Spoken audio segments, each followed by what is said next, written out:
Hello, ladies and gentlemen. Welcome back to another episode of Geekverse Podcast. I am one of your hosts, the dancer, Taylor Field, and I'm joined by, I am the Squire, Kirkland Patzer.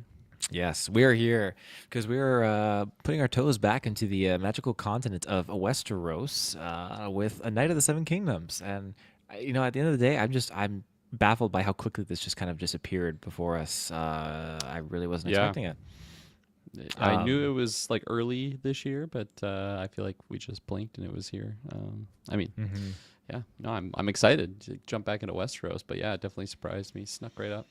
It sure did. But yeah, we've got a lot of other Game of Thrones oriented stuff. We like House of the Dragon reviews. I want to say we did a Game of Thrones like final season review, but maybe we didn't. Maybe I'm getting that confused. I remember we I had the wouldn't have pot. been on it because I didn't watch it for the longest time. Oh, is that right? Yeah, took So me a are while. you like a new fan, a next gen fan?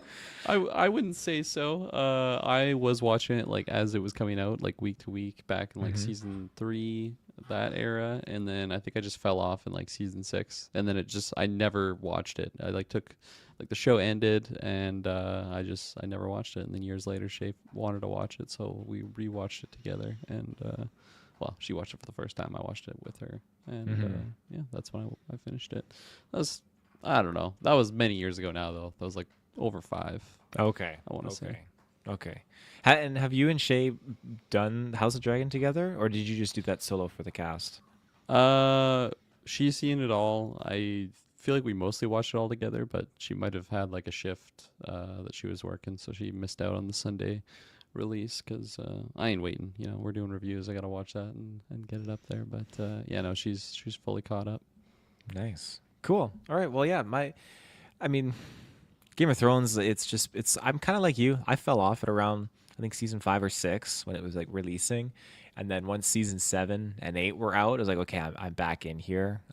So I think I took like a 1 or 2 season kind of break. But it's one of those shows I remember I wasn't there at the start. And when Game of Thrones came out, it was probably season 3 when it was airing, and I bought season 1 from Target, and I went home and I watched it. I was like, oh my god, I binged it in a weekend, Saturday Sunday session. It was so good. Went and bought season 2, binged that as well. Just it's a show that has that kind of magic to it. And House of Dragon, definitely go check out our reviews because I feel like we're pretty juiced on that, and you get some great memes coming out of there too. Like, where is the guy? Where's the guy? Oh, there he Oh is. yeah, he's still in there. Viserys. I My hope we get, son's yeah, my son. I hope we get a Viserys in this show. That would be kind of sweet. like an Um, equivalent. an I don't equivalent, think we're yeah, seeing the yeah. same guy, but No, yeah. no, definitely not.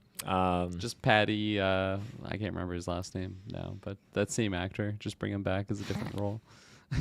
Well, there were a few people in this episode that I thought, man, this actor looks familiar. Have we seen this actor before? Like, oh, this actor looks like another, like He's got a Game of reused Thrones Game of Thrones face. characters. Yeah, yeah, Yeah. yeah, absolutely. But anyways, I'm rambling on here. Where do we want to start? Obviously, non spoilers, and then we can kind of break off into the spoiler portion.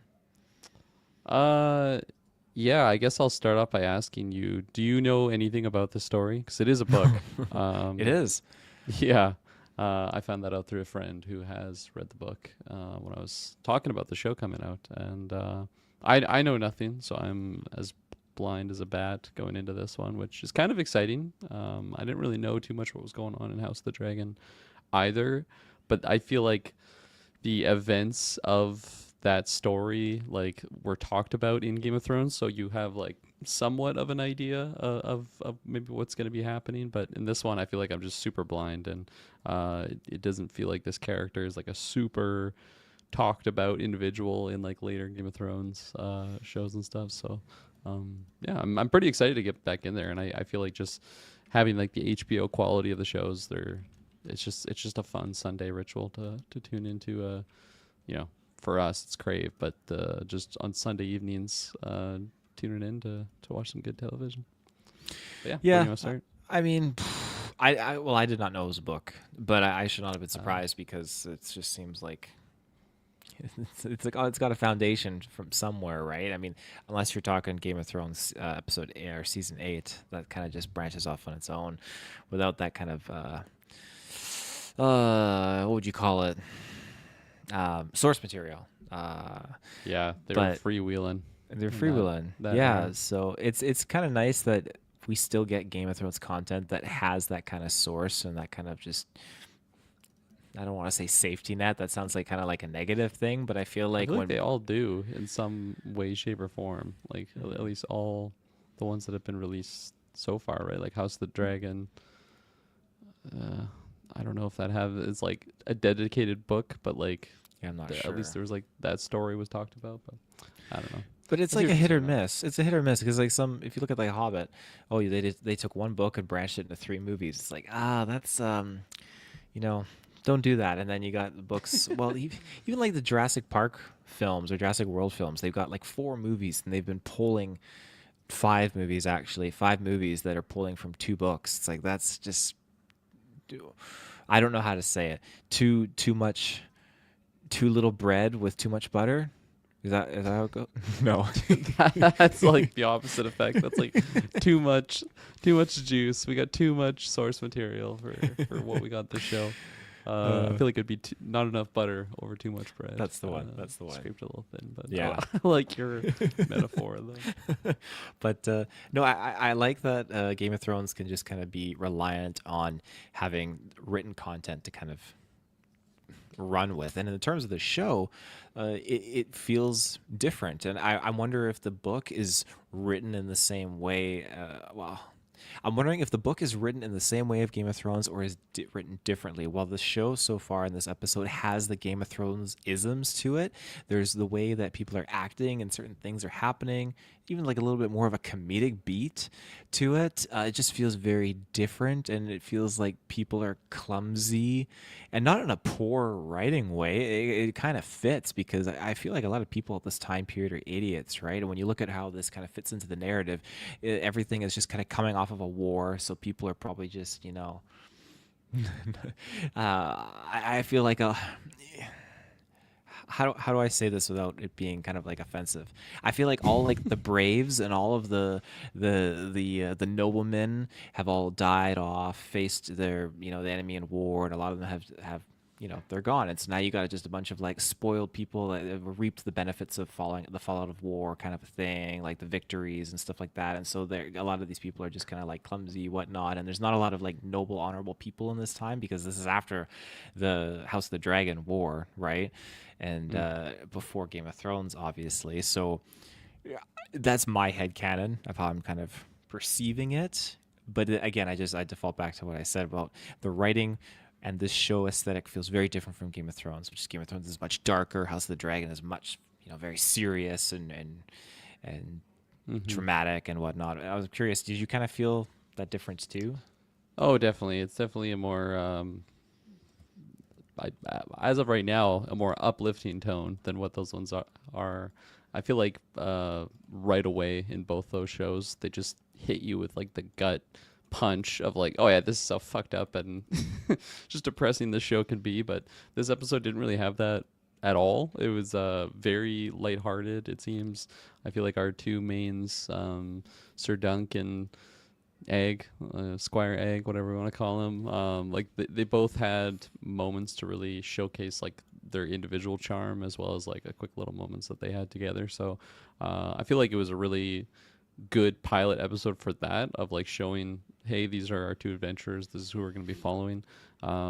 Definitely, I feel like I mean, I had no idea what to expect, but just for this being like the one pilot, it ended, and I was like, oh, okay, yeah, that was like a real quick little dip into the pond of this new Westeros show, which is totally fine. I think part of me was like expecting like a 2 episode premiere with maybe just how I was feeling at the end of it, because it just seemed like it ended really, really quickly.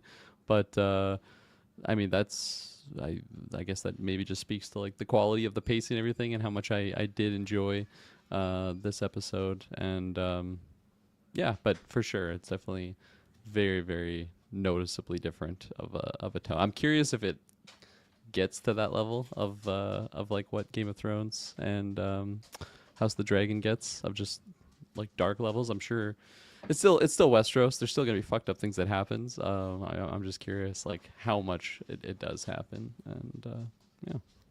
Well, they tried to throw that dialogue at you too, right? We got certain characters like, oh, people that don't or they lie, we string them up and we stab a spike up their ass, and we fuck them up, and all that. They got the dialogue in there, but then it's like, oh, just kidding, and it's like, okay, well, we're getting on that cusp of it, but we're not quite there. But I'm sure something will happen. In terms of length, this episode was much shorter than I thought. I thought we were in here for an hour and a half, and I was thinking, oh, Kirkland, I'm gonna be joining the review at like 10 o'clock. Oh shit! And Yeah. it's like, oh no, 40 minutes ish. Yeah, I was definitely expecting something closer to a flat 1 hour, like at least like a 52 minutes minimum. But yeah. Yeah. Do you have anything else, non-spoilers, you want to throw out there, or do we just want to get into it now? I don't think so. I think, like I already said, like it is a good enough pilot that has me interested, wanting more. But like if people are asking me about the show, I feel like you could wait a week to jump into it. Yeah, you know what I mean? It's not like episode 1 happened. It's like, holy shit, you got to watch this right away before you get spoiled on anything. It definitely seems like we're kind of just slowly easing our way into this adventure. So, but yeah, no, I would recommend it so far for what I've seen. Yeah, no, I'd recommend it too. And I will say this is something that I would have felt better if we had like a 2 episode premiere, because I feel like we could have got a little bit more story that would have helped. I feel like we didn't get a lot with this episode. It was just, I don't know, it was just present, it was just there. But I digress. We'll get into spoilers after this first ad break. And we are back. So you know what? You know what you can do about those pesky ad breaks? You can just go to Patreon, subscribe, and then boom, just like that. They're gone. They're just a fart in the wind. It's fantastic. And you get a whole bunch of extra content. So you're not just losing the ads. You're losing, no, you're not losing. You're gaining other stuff too. So it's the perfect place to be. And we got lots of content on there. We got Patreon exclusives like bread and butter topics, which you and me got one that's going to be coming up soon, which I'm really excited to record. I added a few more juicy ones in there. Not zany political stuff, but actual decent stuff. But yeah, and shout outs to all of our Patreon producers that are over there, because you guys are fantastic. Aaron Braden, April Darkness, Jack Grant, Sam, Superbad Mike, The Good God Loves Me 69, Charlie Rendell, Lenny Kravitz, Cocktail Clay, John with No H, and Sam Green.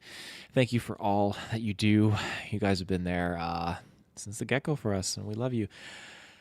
And check out the After 9, like you mentioned, Kirkland. The After 9 was just popping off on the feeds. It's a good time. So yeah, where do you want to start now with the spoilers underway? Where do I want to start?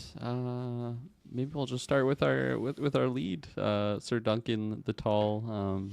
Start at the beginning where he's doing a little makeshift funeral for his father-like figure. I don't know if he says specifically it was his father, but that was definitely the role that he had for him. And I don't know, it was just like a really interesting way to start the show. I feel like I was expecting something fucked up to happen in that sequence, like someone comes and just murders his horse. Like that's just where I'm like trained to be on my expectations when it comes to Game of Thrones.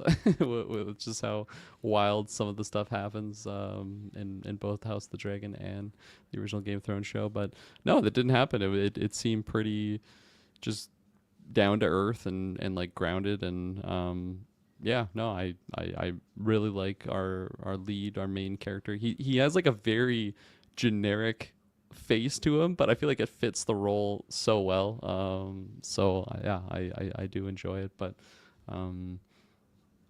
yeah, no, I think like on Reach, look at that. One of those generic faces. The more generic than that, I feel like the Master Chief face is a little bit less generic than the average man. But yeah, I think what was I gonna say there? Just like who our character actually is, Sir Duncan the Tall. I feel like I was expecting, again, like a big lineage that ties to something, but that wasn't really the case here. He was just some average Joe who was squiring for this guy, and yeah, just seems like an honorable man. But what do you think about this opening and our hero? Well, they give you a kind of a curveball because you're expecting something bad to happen in Game of Thrones fashion, and nothing does happen. It just seems very sincere. He says some heartfelt words to his Sir Knight, and it's just he gets this kind of like stoic glance to himself where he's going to make something of his life and whatnot and carry forth and become a knight, a proper knight. And so you hear that Game of Thrones score kick in and it just cuts it off and cuts to him taking a mad shit right by the tree. It's like, oh, this is different. This feels like they're just kind of like throwing shade at the previous era of Game of Thrones in some way and just kind of like taking a step in a new direction. That's just how I took it, and maybe I was overthinking everything about that, but it did make me laugh. It did make me chuckle. But I do kind of like this character. You know, he's firm and he's trying to be, at least with Egg so far. We'll talk more about Egg. He's trying to be that guy that's kind of more disciplined and like his mentor was, his knight was. Whereas you get that brief cut scene where he's like, "Oh, you treated me well when I told you about how someone else that stole the bread." It cuts to the knight just backhanding him when he was a little boy. it's clearly got some resonating disciplinary issues for him that I don't think he's going to carry forth and enact with Egg. Obviously, you can tell that their relationship is going to be something that's quite special and kind of nice and sincere.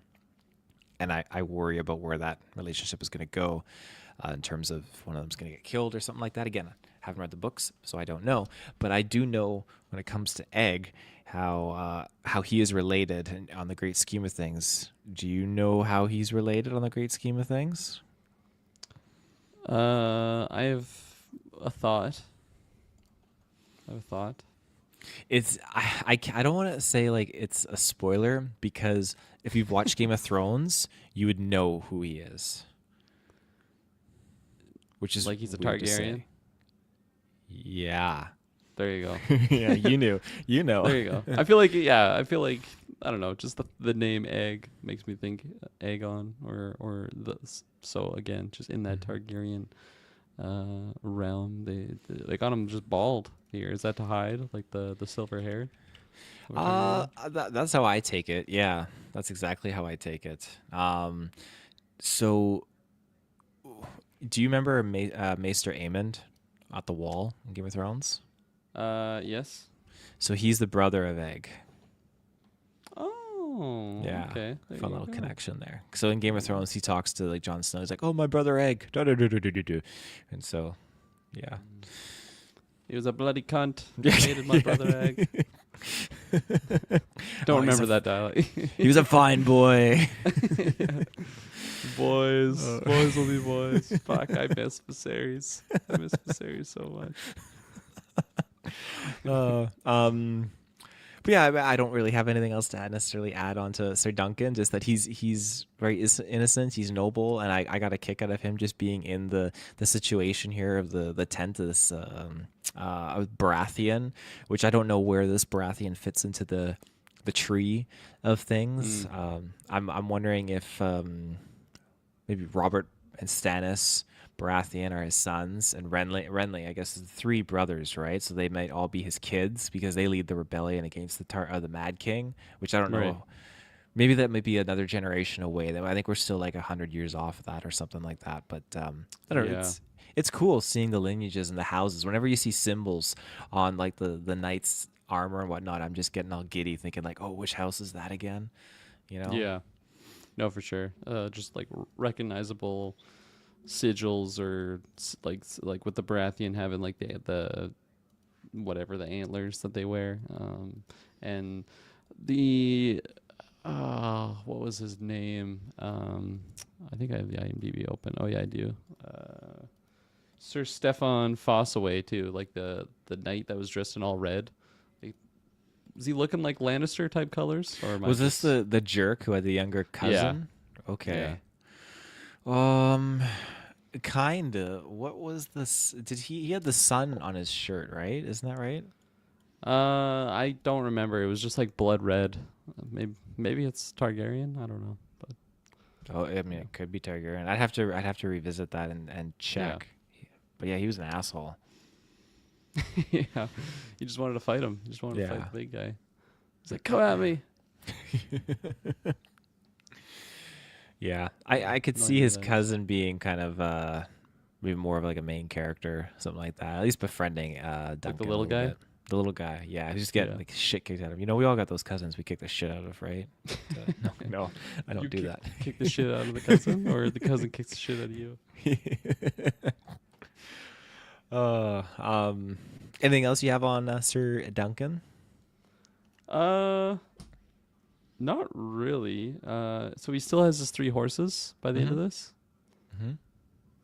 I was waiting for something bad to happen to these horses this whole episode. Yeah. I'm curious what's gonna happen with them because I feel like there's a lot of value in having 3 super healthy looking horses in this day and age. He even makes a point of emphasis that he could be eaten like a king for like months if he sold the horses. But because why does he need 3? Also, you know what I mean? Well, he doesn't it's right a lot now. to handle. There's a lot to handle. I mean, at this point in time, if I was living in this time period, I just don't feel comfortable leaving 3 horses to be tended to in a stable or something like that. Like we've all played Elder Scrolls, we know horse thieves are, that's a real Oh, yeah. thing, and you can't leave shit about, right?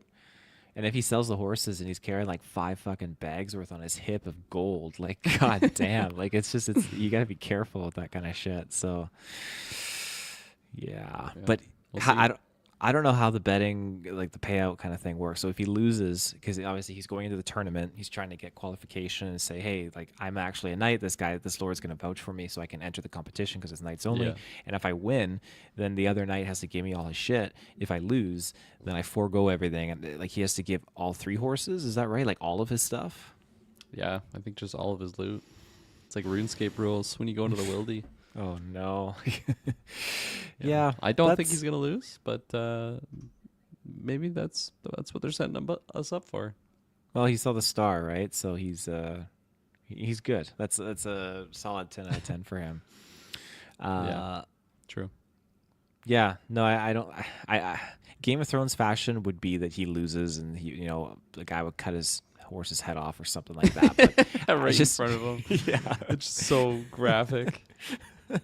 I just feel like this show so far and what we got in this episode, it has a level of optimism to it, and even like he's in this tent of the Baratheon, and the Baratheon's just like, oh, are you either here to give something to me or have my head?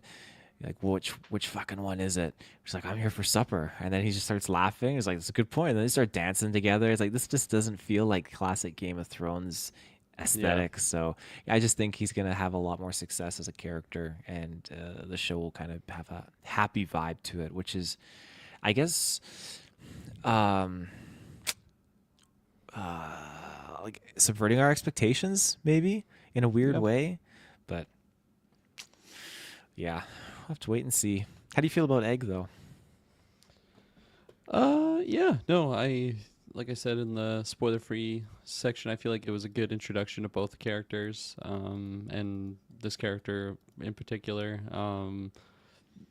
Yeah, I'm just really intrigued on kind of like the significance of this character. If it's just gonna be like a charming little squire that we have with Sir Duncan, like someone to just bounce off of, or if it's gonna have like very significant, crucial impact in the overall story.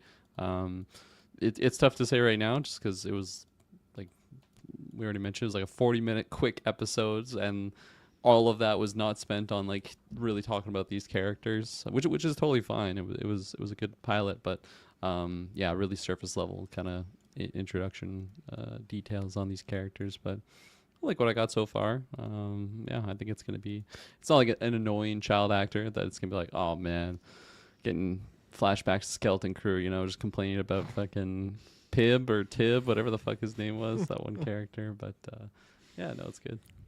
I'm very impressed with HBO and Crave's casting for child actors, because like I liked all the kids, like Welcome to Derry, all those kid actors, they were fantastic, they were great. And so like going into here and so far with Egg, yeah, I really enjoy it. I think he's doing a great job. And again, we haven't gotten a lot with him. There's a lot more that's going to have to be explored, but just that basic 3 to 4 minute scene at the end where they're just falling asleep by the fire and he's talking, and just their kind of dialogue and their chemistry together had a really good like brother to brother kind of vibe to it that I'm excited to see how it's going to kind of grow and expand as they face happy moments and tribulations and all that. But yeah, I'm trying to think of other main characters in here that really would play a part of the show and would kind of be continuing forth. But I'm starting to think too, is this whole uh, season just going to be him with the tournament. Nothing large scale. Like I don't think we're going to be going off into like the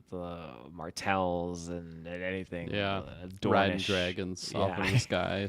Yeah, it definitely feels like it's going to be a very grounded story, like very not so grandiose. Where like Game of Thrones, it has parts where you're just kind of in one specific area of the kingdom, but like you're dealing with the whole kingdom. But like this just feels like what does he even say? They're in like a hamlet or like a small little realm. Like it's not even like a big palace or kingdom. Like no King's Landing here. It's just really small town vibes, and I feel like the show has that vibe, and yeah, I think it'll stay that way throughout the whole season.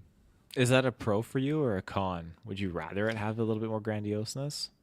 Um, I think I think it can be a positive and a negative. I think right now I'm very neutral on it because one hand it's nice to have something that's different than what we've gotten before for the previous Game of Thrones show. Something just very tonally and scale wise very different than what those other shows were. Um, but like I'd be lying if you were pitching like a Battle of the Bastards level like scaled Ooh. quality battle like fuck yeah, I want that every week. It's just great eye candy. I love my action movies. I love my action sequences. I think this show will still have some stuff like that, but nowhere near to the scale. Like we even saw some shots of like trailers leading up to the show of like just the actual like jousting and like how good it looks. It's not like it's just CGI like it is that HBO quality where they have actual horses and practical elements at play there. So yeah, I think it is nice to little change of I don't know the flavoring from the other shows, but Hmm. I'm a sucker for visuals, and I know HBO can do some really killer visuals. I think this was either mentioned either online in the meme or in the Discord, but when I finished watching the episode, I was like, man, I just want to put on A Knight's Tale now. We will rock you some jousting action in there because I feel like, hey, maybe that's what this is gonna kind of be like in its own way, right? They just have like Queen music Yeah. in this in this historical show. We Yeah. will rock you.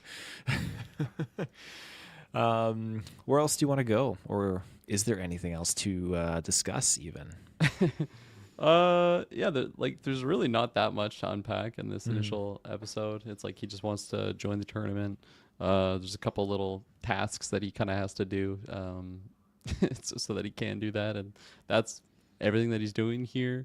Um, I guess one part of the episode I'll shout out is there's like a couple women that he's interacting with that are just like shit talking him, and he's just like this guy just feels like such a I don't know, just such a I don't want to say like a simpleton, but just such like an innocent guy that like they're like saying that, and then he's like, why are you making fun of me?" And then they like feel bad for him, and it's like, "Oh, we're not mocking you. I'm sorry, man." Like this guy is just so innocent compared to other Game of Thrones characters that like we're used to seeing. So like right there, like that's kind of a nice change of I don't know, just change up of the formula of like there is I mean, there's always been some good people in Game of Thrones, but like the vast majority are just I don't know, rotten in their own right, but this character seems very innocent from the get-go and I imagine Egg is quite a bit too, but yeah, just the interaction that he had with these I don't even know what their roles are. They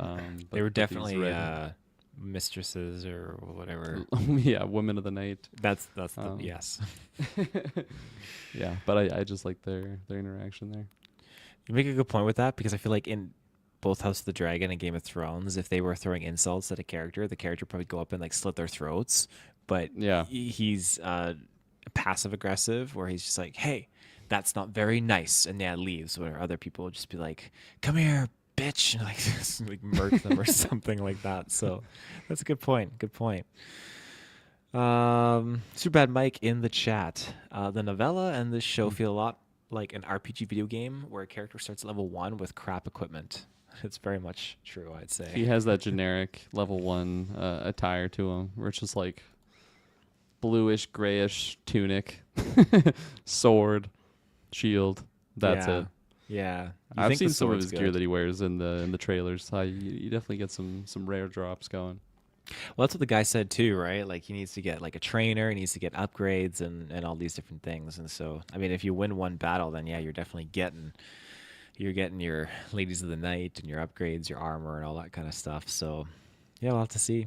We'll have to see. But if you got nothing else to add, then we're just gonna take a week off and come back next Sunday night. Yeah, we can do that. I wish I had some more exciting theories to pull off, and just I don't know, reference the source material. But yeah, like I was saying earlier, I'm very blind, and that's an exciting thing too because I have no idea what's going to come. I Hmm. really have no idea what's going to be happening with this story. And yeah, so far so good. Nice entryway. Hmm. Hmm. Cool. Yeah. Well, ladies and gentlemen, thank you for tuning in to this season. No, I won't say season one, episode one review of A Knight of the Seven Kingdoms. We'll be back next week with episode two. Until then, take care. And well, no, that's my Cryptic Clues outro. We'll see you in the search bar. Have a good one. Bye.